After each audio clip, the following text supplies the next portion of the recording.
एक बार की बात है, महात्मा बुद्ध अपने शिष्यों के साथ घूमते हुए वैशाली नगरी में पहुंचे। वैशाली को उस समय 16 महाजनपदों में से एक जनपद माना जाता था, जिसकी ख्याति दूर दूर तक फैली हुई थी। यह नगरी परम वैभवशाली और हर तरफ से संपन्न थी। महात्मा बुद्ध के आने की बात पूरे नगर में फैलते देर न लगी। जिसे जब पता चलता वह तभी उनसे मिलने पहुंच जाता और उनके उपदेश सुनकर खुद को भाग्यशाली समझता। बुद्ध का चरित्र ही ऐसा प्रभावशाली था कि उनसे प्रभावित हुए बिना कोई नहीं रह सकता।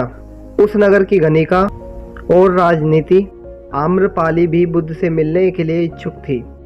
वह खुद महात्मा बुद्ध के पास चलकर आई और उन्हें अपने घर भोजन के लिए आमंत्रित किया। उसने इतनी सरल और प्रेम भाव से बुद्ध को विनती की कि बुद्ध मना नहीं कर सके।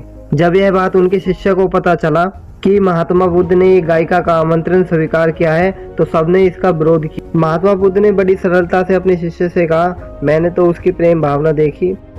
उसने जिस भावना से मुझे बुलाया वह बिल्कुल पवित्र और निश्चल था।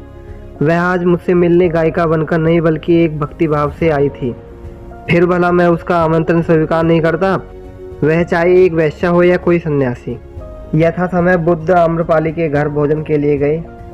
वह पहले से ही भोजन की सारी व्यवस्था करके भगवान बुद्ध के आने की राह देख रही थी। मन में यह विचार भी आ रहा था कि कहीं बुद्ध अपनी बात से मुकर न जाए।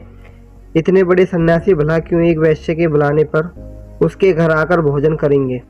परंतु जैसे आम्रपाली ने बुद्ध को अपने घर आते देखा, उसकी प्रशंसा का कोई ठिकाना न रहा। वह दौड़कर दरवाजे पर गई और उनका स्वागत किया। खुद अपने हाथों से भोजन परोसा और उनकी आवभगत की।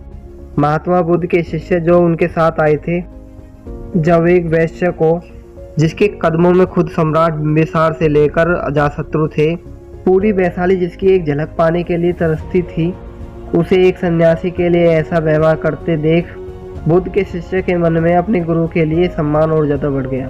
आम्रपाली ने महात्मा बुद्ध के व्यक्तिगत के बारे में जैसा सुना था, उनसे मिलने के बाद वह उनसे ज्यादा प्रभावित हुई और उसी समय बुद्ध के शरण में चली गई।